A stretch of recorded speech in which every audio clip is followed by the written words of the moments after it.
من يهده الله فلا مضل له ومن يضلله فلا هادي له ونشهد أن لا إله إلا الله وحده لا شريك له ونشهد أن محمدا عبده ورسوله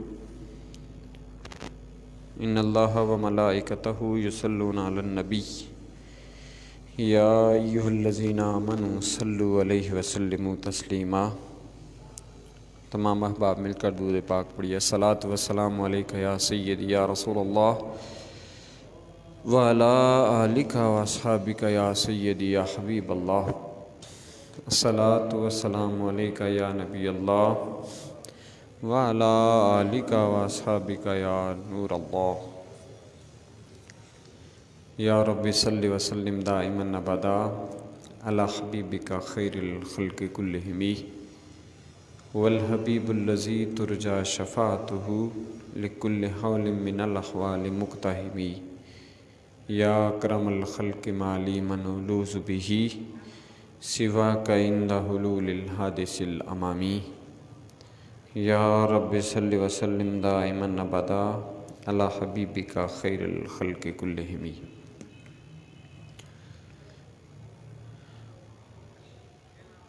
اللہ رب العزت کی حمد و ثنا اور نبی پاک صلی اللہ علیہ وآلہ وسلم پر درود و سلام کا نذرانہ عرض کرنے کے بعد محترم سامعین و حاضرین، آج کی ہماری گفتگو حضور شیخ عبد القادر جیلانی الحسنی والحسینی قدس سرہ العزیز ان کی مناسبت سے، چونکہ یہ ماہ مقدس وہ ماہ مقدس ہے کہ جس میں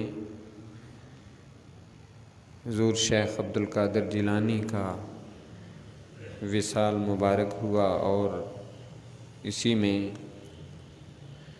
بڑی 11ویں شریف بھی اہتمام کے ساتھ منائی جاتی ہے، انعقاد پذیر ہوتی ہے۔ آج کی جو گفتگو ہے وہ حضور شیخ عبد القادر جیلانی کے ان چند واقعات میں سے اپنے لیے ایک سبق اور درس اور عبرت پکڑنا مقصود ہے کہ ہمیں ان کی زندگی سے کیا سبق ملتا ہے۔ اگر آپ اس حوالے سے غور کریں کہ آپ مادرزاد ولی تھے، اللہ کے برگزیدہ تھے، اور ان برگزیدہ نیک ہستیوں میں شامل تھے کہ جن کے بارے میں قرآن نے فرمایا الا ان اولیاء اللہ لا خوف علیہم ولا هم یحزنون۔ تو آپ کی جو شخصیت ہے، اس کی تربیت جس ماحول میں کی گئی اور جو اہتمام کیا گیا، اس کا نتیجہ یہ نکلا کہ اللہ رب العزت کے عظیم اور برگزیدہ یہ بندے تاج الولایت، یعنی ولیوں کے سب سے بڑے سربراہ کے طور پر ہمیں نظر آتے ہیں، کہ جن کی تربیت حضرت عبداللہ سومعی جو آپ کے نانا جان تھے، اور آپ کے والد گرامی ابو موسیٰ جنگی دوست، کہ جن کا آپ نے معروف واقعہ سنا ہوا ہے کہ وہ بھی بہت بڑے اللہ کے نیک ولی تھے، بزرگ تھے۔ تو ایک دریا کے کنارے کنارے جا رہے تھے، بھوک لگی ہوئی تھی، تو ایک خوبصورت سیب جو ہے وہ تیرتا ہوا آ رہا تھا، تو ان کو بھوک کی وجہ سے پکڑا اور کھا لیا، اور اس کے بعد پھر سوچا کہ اس کے مالک سے تو میں نے اجازت نہیں لی۔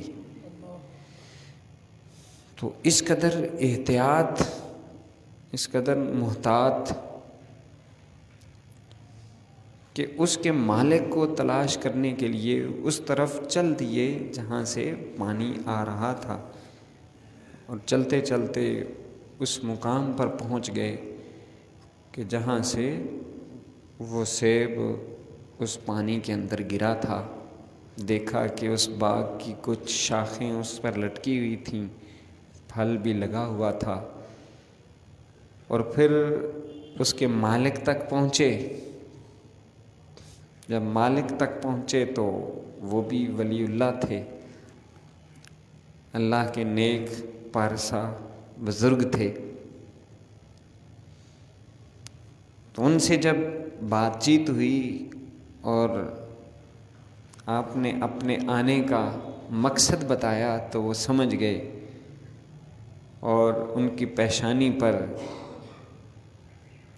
جو رسول اللہ صلی اللہ علیہ وسلم کے خاندان کی ایک جھلک تھی وہ بھی دیکھ لی۔ تو کہا کہ اس کی جو سزا ہے وہ یہ ہے کہ آپ اس باغ کی رکھوالی کریں گے،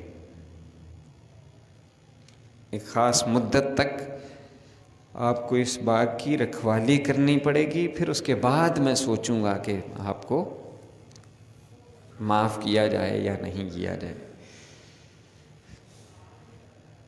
جب وہ مدت پوری ہو گئی، رکھوالی کرتے رہے، خدمت کرتے رہے، تو اس کے بعد انہوں نے اس مدت کے پورا ہونے پر کہا کہ ایک اور شرط آپ کو ماننی پڑے گی، پھر اس کے بعد آپ اس سے بری و ذمہ ہیں۔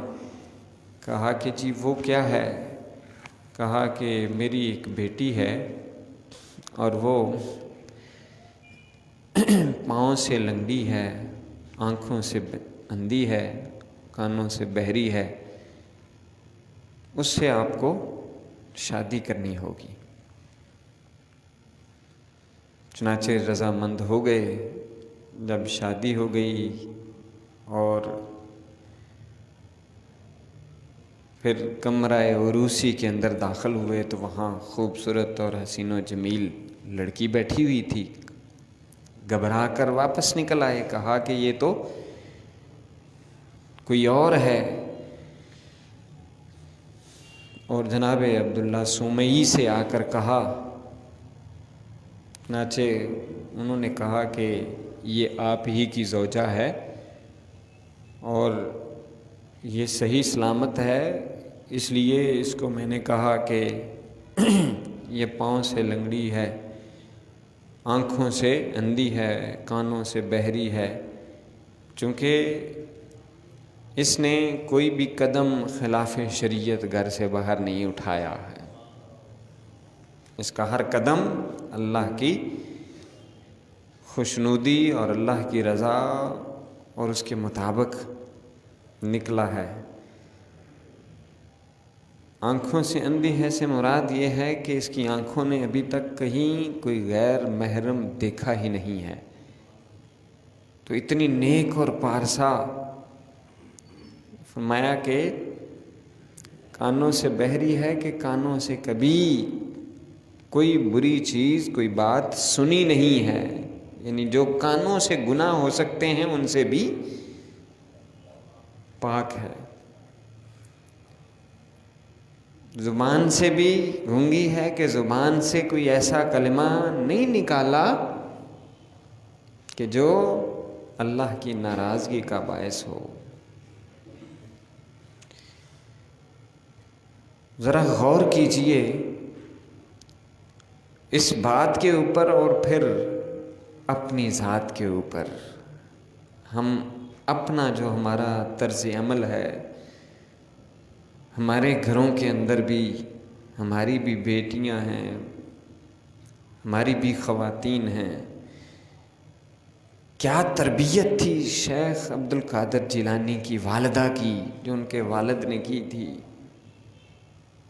حضرت عبداللہ سومئی نے، کہ کوئی بھی کام خلاف شریعت نہیں کیا۔ یہ تربیت کا اثر تھا اور رزق حلال کی برکت تھی۔ آج ہم اپنے بچوں کے لیے ان کی تعلیم و تربیت کے لیے، ان کی پرورش کے لیے، ان کی نشو و نما کے لیے آدھے ہو جاتے ہیں۔ کتنی محنت کرتے ہیں، کتنی مشقت کرتے ہیں، دن اور رات ایک کر دیتے ہیں۔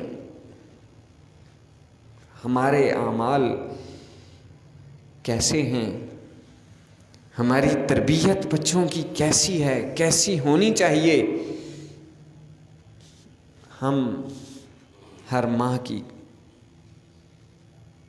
اسلامی ماہ کی 11 تاریخ کو 11ویں کا ختم، اس کا اہتمام کرتے ہیں۔ بہت اچھی بات ہے، بہت اچھا عمل ہے، صدقہ خیرات کا بھی موقع مل جاتا ہے، ذکر اذکار کا بھی موقع مل جاتا ہے۔ لیکن حضور شیخ عبد القادر جیلانی کا صرف یہی ایک معمول نہیں تھا، ان کی تعلیمات کا صرف یہی درس نہیں تھا، اور بھی بہت کچھ ہے، اس کو بھی اپنانے کی کوشش کی جائے۔ جو ان کی والدہ کی یہ سیرت ہمارے سامنے آتی ہے کہ آنکھوں کا بھی صحیح استعمال ہو، ہاتھوں کا بھی صحیح استعمال ہو، کہ اس ہاتھ کے ساتھ کسی کو نقصان نہ پہنچایا جائے، ان ہاتھوں کے ساتھ کوئی غلط کام نہ کیا جائے، ظلم زیادتی ان ہاتھوں کے ساتھ نہ کی جائے،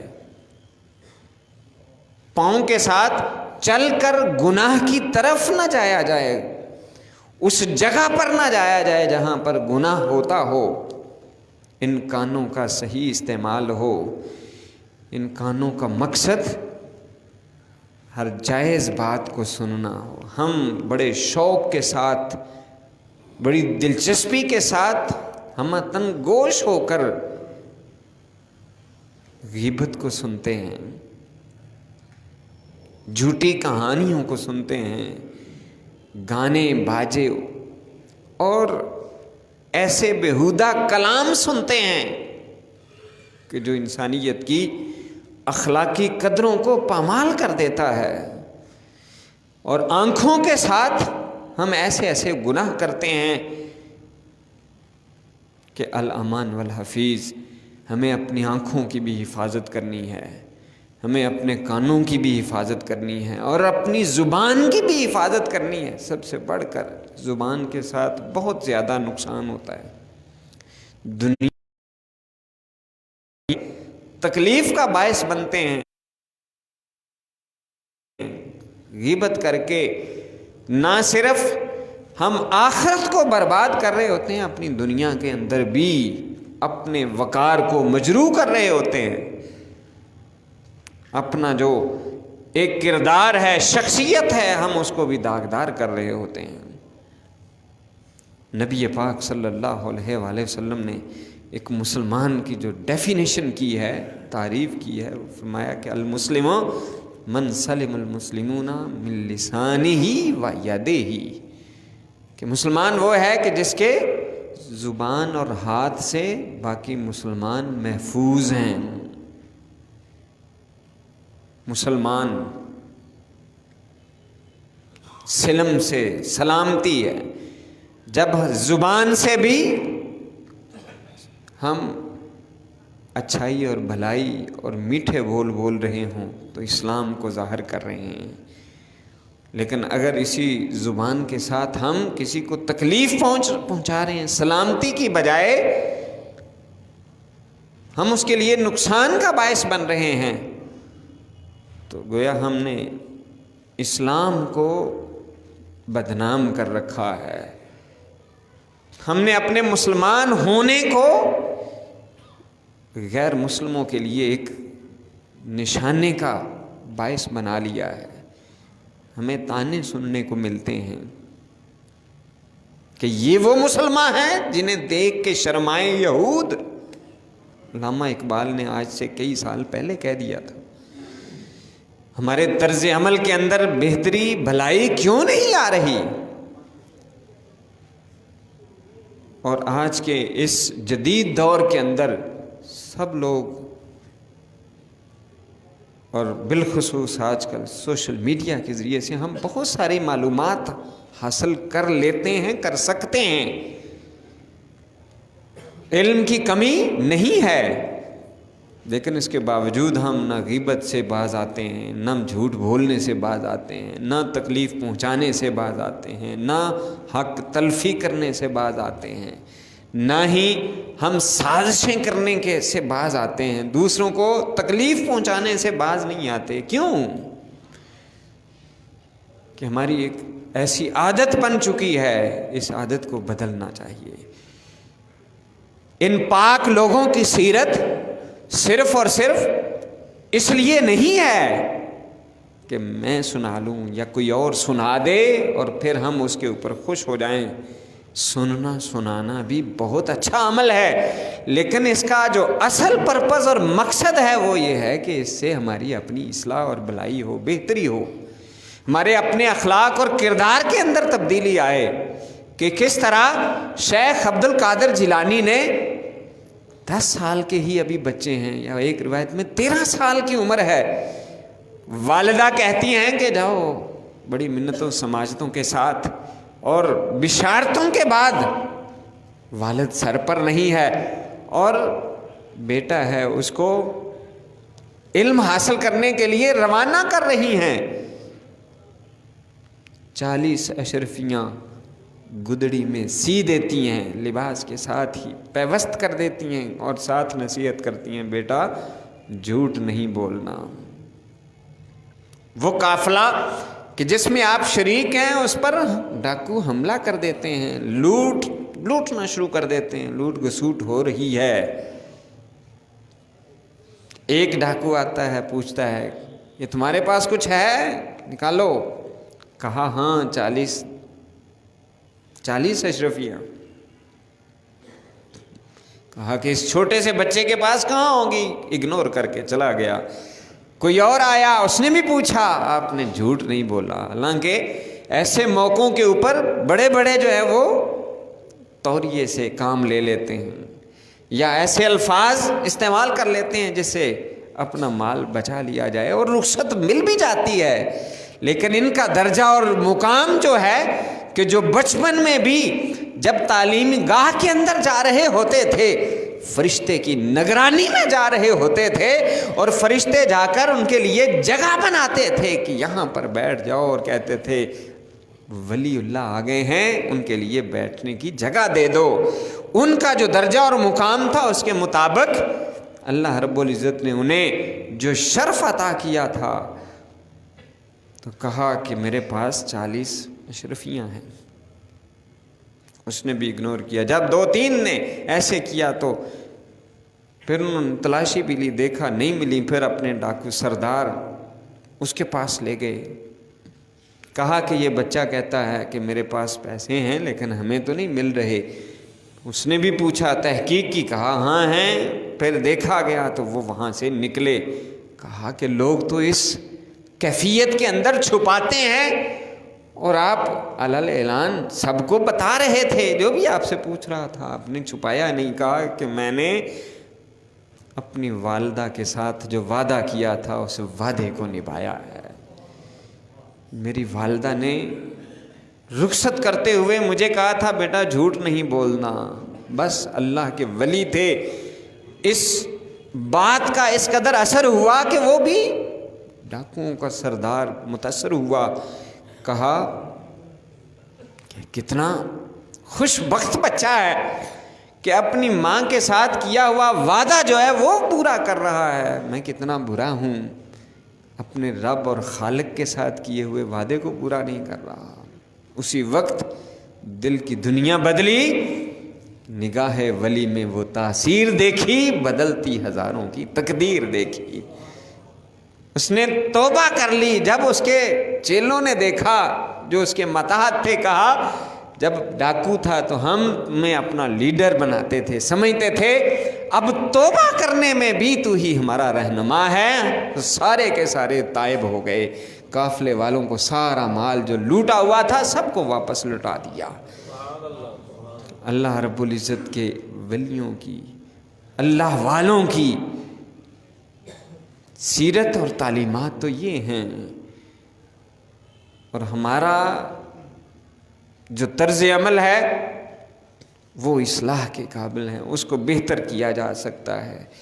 اس سے ہمیں عبرت اور نصیحت حاصل کرنی چاہیے کہ ہم جھوٹ سے سہارا لے کر اپنے لیے آخرت کا سامان جو ہے، آخرت کی بربادی کا سامان نہ کریں، بلکہ سچ کا دامن تھامتے ہوئے اپنے لیے جنت کا راستہ ہموار کریں، جو کہ نبی پاک صلی اللہ علیہ وسلم کا فرمان ہے کہ سچ جو ہے یہ آدمی کو نیکی کے راستے کی طرف لے جاتا ہے، اور نیکی کے راستے جو ہے وہ جنت کا راستہ مل جاتا ہے، اور جھوٹ آدمی کو گناہوں کی طرف لے جاتا ہے، اور گناہ جو ہے وہ جہنم کا راستہ آدمی کے لیے بناتے ہیں۔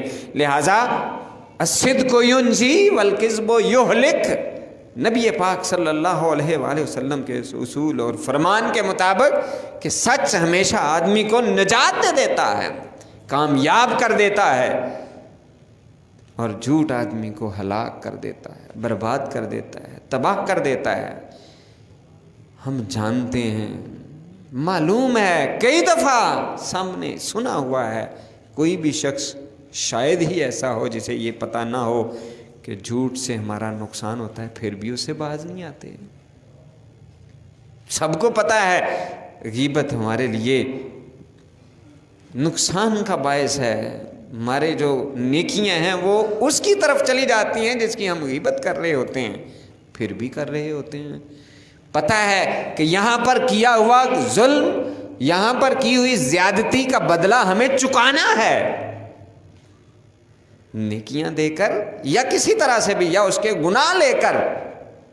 صحیح حدیث موجود ہیں، فرامین نبوی صلی اللہ علیہ وسلم کلیئر کر رہے ہیں کہ جب آپ نے پوچھا کہ مل مفلس، مفلس کون ہے، صحابہ نے کہا کہ جس کے پاس درہم و دینار پیسے نہ ہوں۔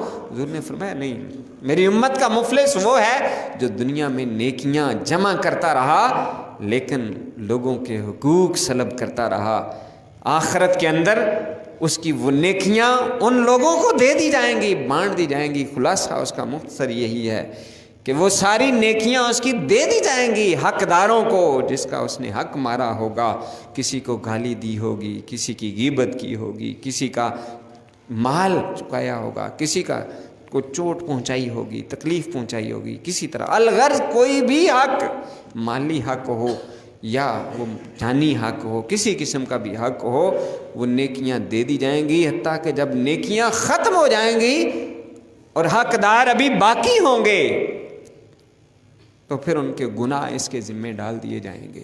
پتہ ہے پھر بھی ہم ظلم کرنے سے اپنا ہاتھ نہیں روکتے، ہم زیادتی کرنے سے باز نہیں آتے۔ سنبھلیں، اپنے آپ کو سمیٹیں، سمیٹنے کی ضرورت ہے، مجھے بھی ضرورت ہے، سب کو ضرورت ہے۔ اللہ تعالی ہمیں عمل کی توفیق